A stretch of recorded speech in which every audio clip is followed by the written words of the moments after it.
Welcome to పురా local. దేశవ్యాప్తంగా రామ మందిర నిర్మాణం శరవేగంగా కొనసాగుతుంది. ఈ నెల 22వ తేదీన ప్రారంభోత్సవానికి ముహూర్తం ఖరారు కావడం జరిగింది.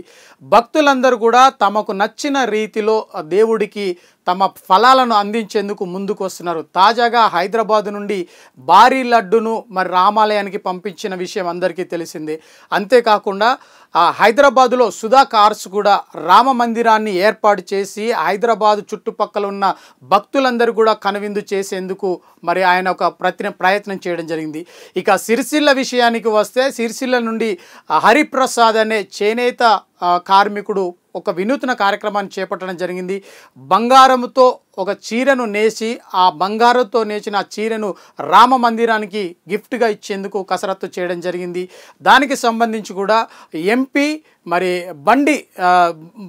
బండి సంజయ్ ఇప్పటికే ఆ చీరను ఆవిష్కరించడం జరిగింది, పంపించేందుకు ఏర్పాట్లు చేస్తున్నారు.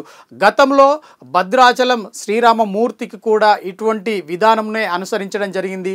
అంటే ఇంగ్లాండ్ రాణిని కూడా, ఎలిజబెత్ రాణిని మెప్పించగల సత్తా సిరిసిల్ల చేనేత కార్మికులకు ఉంది. అగ్గిపెట్టెలో పెట్టిన శారీని కూడా వాళ్ళు ఇంగ్లాండ్ రాణికి మరి బహుమానంగా ఇవ్వడం జరిగింది. తాజాగా మరి సిరిసిల్ల నుండి ఈ బంగారు శారీని అయోధ్య రామస్వామికి అందజేసేందుకు కసరత్తు చేయడం జరిగింది. ఇప్పుడు ఈ శారీ సోషల్ మీడియాలో హాట్ టాపిక్గా మారింది.